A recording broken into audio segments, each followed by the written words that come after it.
지난주에 우리는 다니엘의 70일에 중 마지막 한 일에 관하여 보았습니다. 오늘은 이제 마지막 한 일에 중에서 전 3년 반에 일어날 일들과 후 3년 반에 일어날 일들에 관하여 순서대로 보기로 하겠습니다. 질문합니다. 마지막 한 일에가 무엇입니까? 여러분들은 이에 관하여서 성경적으로 말할 수 있어야 합니다. 마지막 한 일에란 세상 끝에 있는 7년을 말합니다. 그 다음 이 기간은 유대인들을 구원하기 위하여서 하나님께서 특별히 정해 놓으신 기간입니다. 그리고 마지막 한 일에란 예수 그리스도께서 지상 재림하시기 직전의 7년이기도 합니다. 우리는 이 마지막 한 일의 전후에 대단히 놀라운 사건들이 연속적으로 일어날 것이라는 것을 알아야 합니다. 현재 우리는 어디에 살고 있습니까? 여기 도표 중에서 7이래와 62이래가 지나고 난 이후에 이방인의 때가 왔다고 하였습니다. 그리고 이방인의 때가 끝나면 오늘의 우리의 주제인 마지막 한 일에, 즉 세상 끝의 7년의 시대가 온다는 것입니다. 그럼 우리는 현재 이방인의 때가 끝나기 직전, 다른 말로 하면 마지막 한 일에가 시작되기 직전의 시대에 살고 있다는 것입니다. 앞으로 여러분들은 정신을 차려야 합니다. 시대를 주의하여 시대의 표적을 여러분들이 잘 분별하여 마지막 한 일에가 오기 직전에 우리가 살고 있는데 이 시대에 무슨 성경적으로 큰일이 일어나게 될 것이냐. 첫째로 지중해 연안, 지중해 인근에서 열불이 일어나게 될 것입니다. 열불이라는 것은 다른 말로 하여 재생 로마 제국을 말합니다. 열불이라는 것은 무엇입니까? 이것은 다니엘이 본 네 번째 짐승이 7머리에 열불이 달렸는데 그 시대가 로마 시대를 말합니다.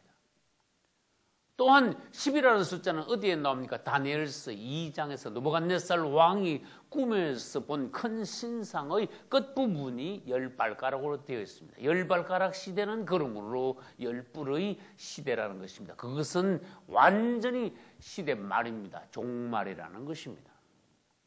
그래서 우리가 지중해 인근에서 열불, 즉 지금 현재까지는 잠자고 있고 죽어 있는 로마 제국이 다시 일어나게 된다면 그것은 마지막 때를 알리는 큰 징조 중 하나라는 것입니다.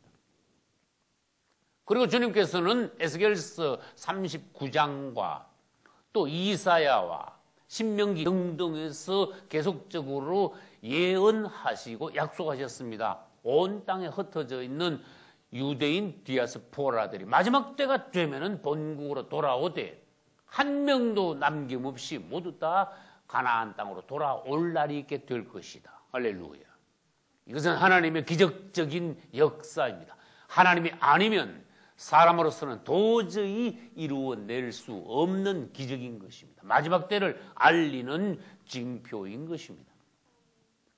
여러분들은 다시 시대를 유의하여 보시기 바랍니다. 유대인들이 앞으로 온 세상에 있는 모든 유대인들이 한 명도 남김없이 본국으로 돌아갈 때 시대가 다 되었다는 것을 알아야 합니다. 주님 오시기 수년 전의 일이라는 것입니다.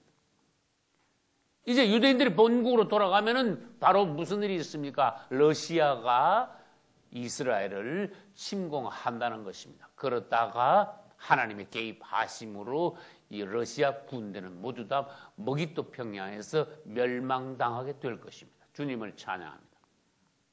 그리고 나면은 어지러운 때를 틈타서 적그리스도가 출현하게 됩니다. 적그리스도의 출현은 시대를 바꾸어 놓습니다. 이방인의 때에서 마지막 한 일에로 넘어가는 분기점이 무엇입니까? 적그리스도의 출현인 것입니다. 적그리스도 출현은 또 무엇을 알리고 있습니까? 예수 그리스도께서 오실 때가 심히 가까웠음을 알리는 또한 신호입니다. 성경의 대주제가 무엇입니까? 예수 그리스도께서 오신다는 것입니다. 그리고 그분은 장차 곧 다시 오실 것이라는 것입니다. 할렐루야. 이제 곧 다시 예수 그리스도께서 이 땅에 오실 날이 머지않았습니다. 진실로 내가 속히 오리라. 할렐루야. 그러면 우리 그리스도인들에게 과제는 무엇입니까? 과연 그분이 진실로 속히 오리라고 하셨는데 언제쯤 어떠한 과정을 거쳐 단계를 거쳐 종말의 어떠한 징조와 순서, 사건들의 순서에 따라 그분께서 오시게 되는가?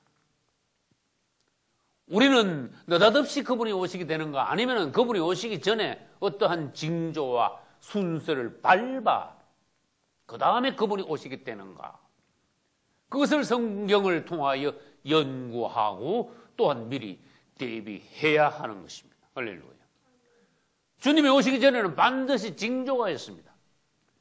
주님이 오시기 위하여는 어떠한 사건들이 먼저 일어나야 합니다. 그것이 지금까지 말씀드린 것입니다. 그리고 또 전 3년 반과 후 3년 반에 어떠한 일들이 연속적으로 일어나며 주님께서 공중재림과 지상재림을 하시게 되는가? 성경에서 모두 다 말씀해 놓으셨습니다. 우리는 그것을 알아내야 합니다. 할렐루야. 이제 전 3년 반 중에 일어날 일들을 먼저 보겠습니다. 아까도 말씀드렸듯이 적그리스도가 출현하면은 마지막 하늘에 즉 전 3년 반이 시작이 됩니다. 적그리스도가 출현하면은 누가 함께 나타나느냐? 반드시 거짓 선지자가 같이 나타납니다. 적그리스도에 관해서는 요한계시록 13장에 가장 많이 기록해 놓았습니다. 그 다음 요한계시록 17장, 다니엘서 7장, 8장, 9장에 적그리스도에 관하여서 기록해 놓았습니다. 그리고 여러분들은 계시록 17장 3절을 유의해서 보셔야 합니다. 계시록 17장 3절에는 큰 엄녀라는 여자가 붉은빛 짐승을 타고 등장한다고 하셨습니다. 여기서 큰 엄녀와 붉은빛 짐승은 바로 적그리스도와 거짓 선지자가 하나가 되어 이 땅에 나타난다는 것을 말씀해 놓고 계시는 것입니다. 그러면 적그리스도가 등장하면은 하는 일이 무엇입니까? 전 3년 반의 초기에 적그리스도가 사실 가장 먼저 하는 일은 이스라엘 등과 7년 평화 조약을 맺는 것입니다. 그가 한 일해 동안 그가 많은 사람으로 더불어 한 일해 동안 언약을 굳게 정하겠고 그것이 다니엘서 9장 27절의 첫 부분의 말씀입니다.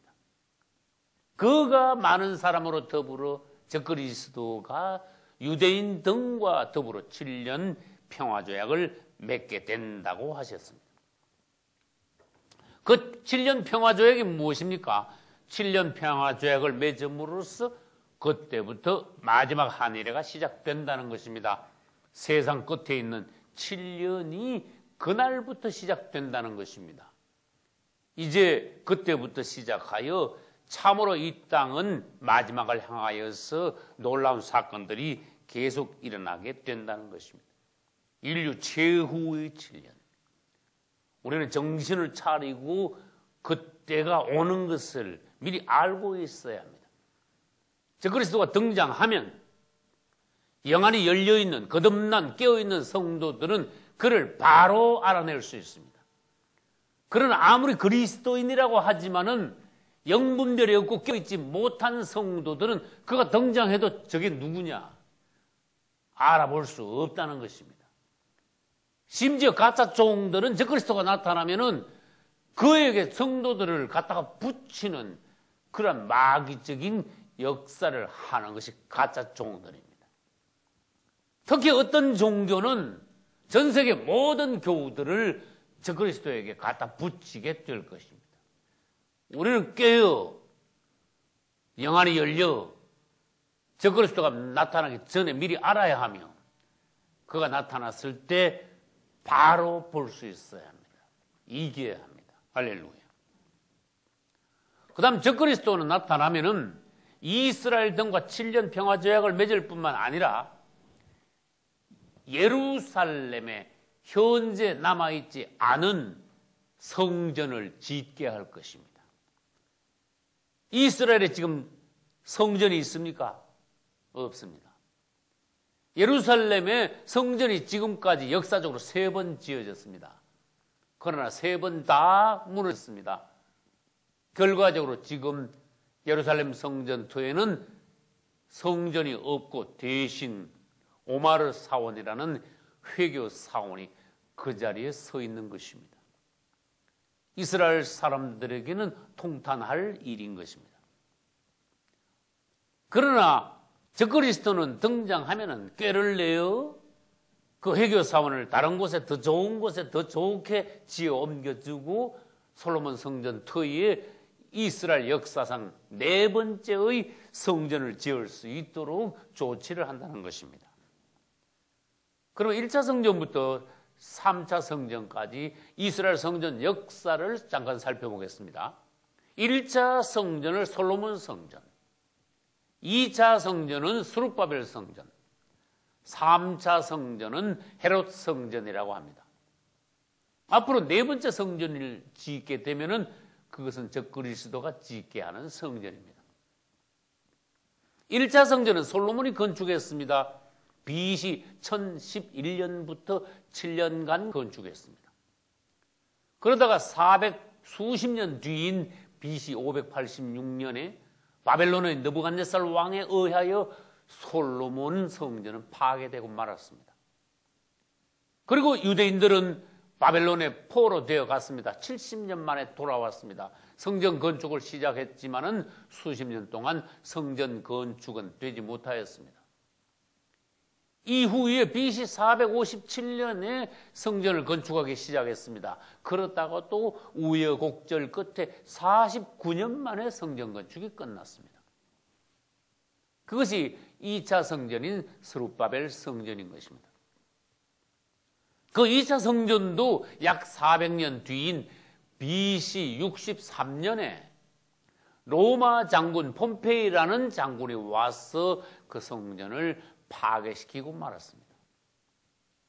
여러분들이 사복음서를 읽어보면 예수님 당시에도 예루살렘에 성전이 있었습니다. 그 성전은 3번째 지어진 헤롯 성전인 것입니다. 헤롯 대왕은 예수님이 이 땅에 오시기 전 한 20여 년 전에 20년쯤 전에 BC 20년부터 46년 동안 성전을 건축하여 예루살렘의 흰 대리석으로 3번째 성전인 헤롯 성전을 완성했습니다. 그래서 예수님께서 공생애를 시작하셨을 때는 예루살렘에 완성된 3번째 성전인 헤롯 성전이 서 있었던 것입니다. 그러나 이 성전은 이번에는 40여 년이 지나 AD 70년에 역시 로마의 장군인 티투스에 의하여서 파괴되고 말았습니다. 이 부분은 주님께서 미리 예고하신 것입니다. 돌 하나도 돌 위에 남지 않고 다 무너뜨리리라. 그것은 3차 성전에 대한 예언이었습니다. 4번째 성전은 아까 말씀드린 대로 적그리스도에 의하여서 전 3년 반 초기에 이스라엘 예루살렘 성전 터에 건축이 됩니다. 그러나 여러분 2차 성전과 4차 성전은 연관성이 있습니다. 2차 성전은 49년 동안 지어졌습니다. 여러분들이 여기 도표에 보면은 7이레와 62이레가 있습니다. 이 7이레라는 것은 77, 49, 49년입니다. 2차 성전이 완성된 기간인 것입니다. 그러나 4차 성전이 완성되는데 수십 년이 걸리면 어떻게 되겠습니까? 이게 적그리스도가 출현해서 7년이면 지금 세상이 끝나는데 수십 년이 걸리면 성전 건축이 말이 안 되죠. 이번에는 수십 년이 77, 49, 49년이 아니라 이번에는 77, 49일 만에 짓게 됩니다. 이렇게 되자 유대인들은 적그리스도를 메시아로 착각하고 환영합니다. 예수 그리스도를 2000년 전에 배척한 유대인들이 앞으로 등장할 적그리스도는 메시아로 환영하게 된다니 이것은 유대인들의 또한 불행입니다. 예수님께서는 요한복음 5장 43절에서 이 부분에 대해서 미리 예언하셨습니다. 나는 내 아버지의 이름으로 왔음에 너희가 영접지 아니하나 만일 다른 사람이 자기 이름으로 오면 영접하리라. 만일 다른 사람이 자기 이름으로 온다는 것은 적그리스도가 장차 자신의 이름으로 나타날 때 유대인들이 그를 메시아로 영접할 것이라는 것입니다. 그리고 이제 전 3년 반 동안은 적그리스도가 평화조약을 맺었으므로 전 3년 반 동안은 무슨 시대입니까? 거짓 평화의 시대입니다. 성도들은 환난을 당하지만 90% 이상이나 되는 이 땅의 불신자들은 전체 7년 중 전 3년 반 동안은 거짓 평화의 시대를 누리게 된다는 것입니다. 그러나 이때 그리스도인들은 어떠한가? 이제 우리들은 잘 알아야 합니다. 미리 대비해 놓아야 합니다. 적그리스도는 등장하자마자 전 세계를 혼자 장악하여 통치하면서 통일시켜 나갈 것입니다. 지금은 세계에 수백 개의 나라가 있습니다. 그러나 적그리스도가 등장하면 국가가 하나밖에 없습니다. 세계 정부. 지금은 나라마다 돈이 다릅니다. 그러나 적그리스도가 등장하면은 나라마다 있는 돈을 모두 다 없애고 단일 통화를 쓰게 되는 것입니다. 지금은 종교도 많이 있습니다. 적그리스도는 등장하면 심지어 종교도 통일합니다. 나라마다 군대가 지금은 있지만 그때 가면은 적그리스도의 군대밖에 남지 않게 될 것입니다. 이 적그리스도는 모든 인류에게 1년 번호를 매깁니다. 이것이 바로 666이라는 것입니다. 그래서 각국에 있는 주민등록이 아니라 온 세계 사람들에게 1년 번호를 매겨가지고 적그리스도가 한 손아귀에 넣어 통치하게 된다는 것입니다. 해 아래 새 것이 없나니 누가복음 2장 1절이 여기 와서 다시 성취되는 것입니다. 누가복음 2장 1절에는 가이사 아구스도가 영을 내려 천하로 다 호적하게 하니라 하셨습니다. 가이사 아구스도는 로마 황제입니다. 적그리스도 역시 로마의 마지막 황제입니다. 가이사 아구스도가 천하로 다 호적하라 했습니다. 적그리스도가 나타나면 모든 인류에게 1년 번호를 매겨 주민등록 제도를 새로 만들게 되는 것입니다. 그리고 아까 말씀드렸죠.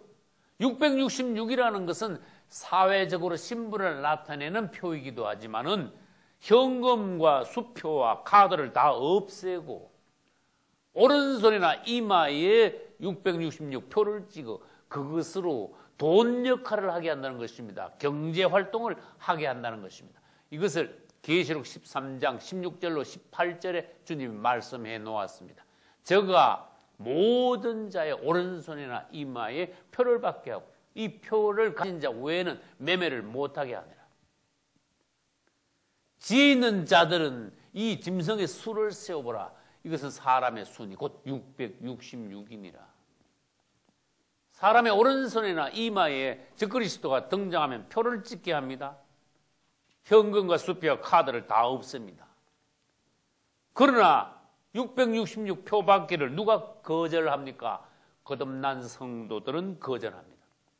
그러므로 성도들이 전 3년 반 동안에 환난을 당하게 되는 것입니다. 다시 말합니다. 전 3년 반 동안에는 성도들이 환난, 후 3년 반에는 불신자들이 환난, 중간에 가면은 유대인들이 야곱의 환난을 당하게 되는 것입니다. 초대교회 시대에 여러분들이 사도행전 2장과 4장에 보면은 공동생활하는 것이 나옵니다. 또한 해 아래 새 것이 없나니. 마지막 때 가면은 성도들이 공동생활을 하다가 공동생활이 끝날 즈음에 예수님께서 공중 재림하시고 성도의 환난을 통과한 거듭난 성도들이 휴거되는 것입니다. 주님을 찬양합니다. 이것이 전 3년 반 중에 있을 일입니다.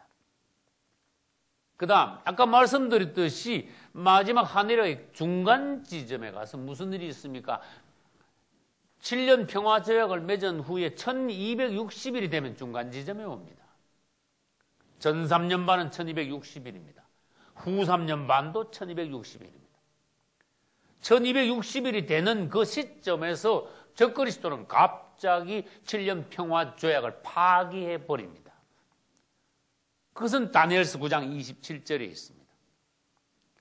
그리고 난 뒤에 이스라엘 사람들이 예루살렘 성전에서 하나님께 제사 드리고 예물 드리는 것을 금지시킬 것입니다. 그것도 역시 다니엘서 9장 27절에 있습니다. 그가 그 일회의 절반의 제사와 예물을 금지할 것이며, 일회의 절반입니다.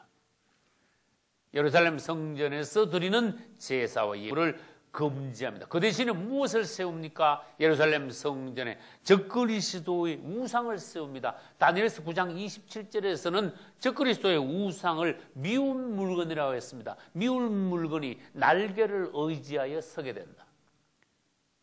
마태복음 24장에서 예수님은 또다시 말씀하십니다.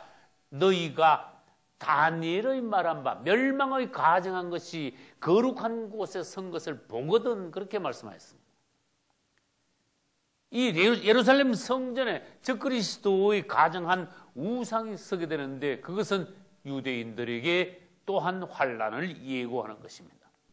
계시록 13장 14절에도 특별한 말씀이 있습니다. 짐승을 위하여 우상을 만들라.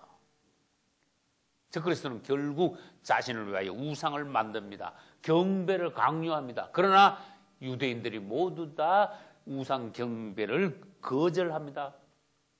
결과 적그리스도와 유대인들 간의 전쟁이 일어납니다. 유대인들은 대패합니다. 많은 유대인들이 죽어버립니다. 많은 유대인들이 적그리스도에 의하여서 죽임을 당하는 장면과 도망하는 장면이 계시록 12장 6절과 14절에 있습니다. 이것을 아까 말씀드린 대로 야곱의 환난이라고 말하는 것입니다. 오늘 우리는 마태복음 24장 9절부터 시작하여 31절까지 읽었습니다.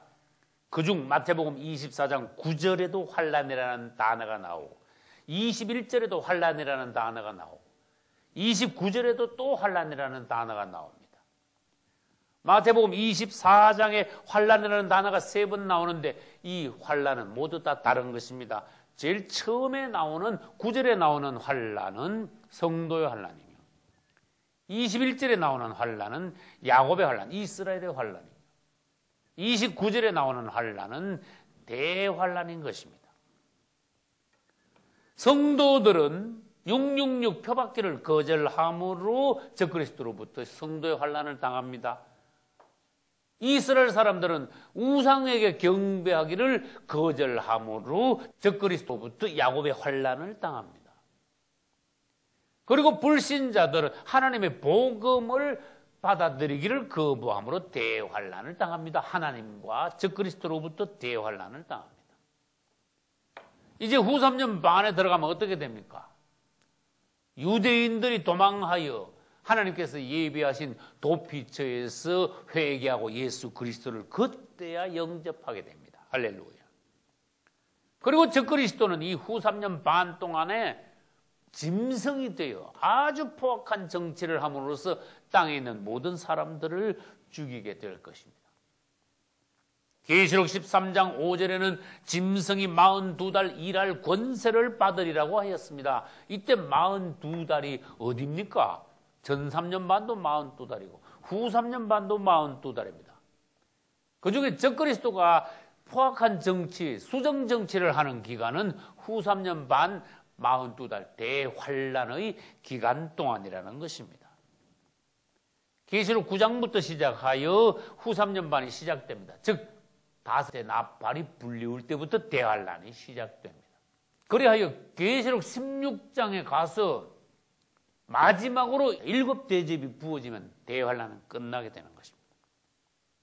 우리는 계시록 9장부터 시작하여 대환란이 끝나는 16장까지 앞으로 순서대로 차례로 보기로 하겠습니다. 이제 하나님의 대환란의 심판이 계속될 때 우리는 땅에 있지 않고 공중에서 주님과 함께 혼인잔치를 누리게 될 것입니다. 여러분들 모두 다 신앙 승리하시고 주님이 오시는 날 휴거되어 혼인잔치에 들어갈 수 있기를 예수님 이름으로 축원합니다. 할렐루야.